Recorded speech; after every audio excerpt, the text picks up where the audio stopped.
2001 December 22ನೇ ತಾರೀಕು ಅಮೆರಿಕಾದ world trade centre ಮೇಲೆ ಭಯೋತ್ಪಾದಕರ ದಾಳಿ ನಡೆದು ಕೇವಲ 3 ತಿಂಗಳುಗಳಷ್ಟೇ ಕಳೆದಿದ್ದು 185 ಪ್ರಯಾಣಿಕರು ಹಾಗೂ 12 ಸಿಬ್ಬಂದಿಗಳೊಂದಿಗೆ ಪ್ಯಾರಿಸ್ನಿಂದ ಮಿಯಾಮಿಗೆ ಹೊರಟಿದ್ದ ಅಮೆರಿಕನ್ ವಿಮಾನ ಫ್ಲೈಟ್ ನಂಬರ್ 63 ಆಕಾಶದ ಮಧ್ಯೆ ಚಲಿಸುತ್ತಿರಬೇಕಾದರೆ ಫ್ಲೈಟ್ ಅಟೆಂಡೆಂಟ್ ಆದ ಹರ್ಮಿಸ್ ಮುಟಿಡಿಯರ್ಗೆ ಒಂದು ರೀತಿಯ ಹೊಗೆಯ ವಾಸನೆ ಬರುತ್ತದೆ.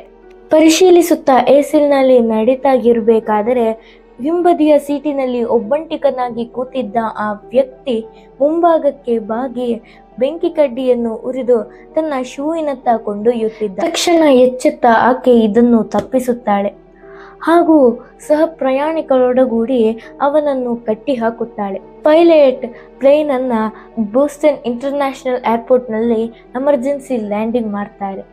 ಹೀಗೆ ತನ್ನ ಶೂಯಿನೊಳಗೆ ಎಕ್ಸ್ಪ್ಲೋಸಿವ್ ತುಂಬಿಸಿ ಆ ಪ್ಲೇನ್ ಅನ್ನೇ ಸ್ಫೋಟಗೊಳಿಸಲು ಸಂಚು ಮಾಡಿದ್ದ ರಿಚಾರ್ಡ್ ರೀಡ್ ಎಂಬ ಅಲ್-ಖೈದಾ ಭಯೋತ್ಪಾದಕನನ್ನ ಬಂಧಿಸಲಾಗುತ್ತದೆ. ಕ್ರಿಮಿನಲ್ ಒಬ್ಬನ ಮಗನಾಗಿ ಇಂಗ್ಲೆಂಡ್ ನಲ್ಲಿ ಹುಟ್ಟಿದ್ದ ಈತ ಮುಂದೆ ಇಸ್ಲಾಂ ಮತವನ್ನು ಸ್ವೀಕರಿಸಿ ಭಯೋತ್ಪಾದನೆಯತ್ತ ಆಕರ್ಷಿತನಾಗಿದ್ದ ಈತನಿಗೆ ಅಮೆರಿಕದ ಫೆಡರಲ್ ಕೋರ್ಟ್ 110 ವರ್ಷಗಳ ಜೀವಾವಧಿ ಸಜೆ ವಿಧಿಸುತ್ತದೆ.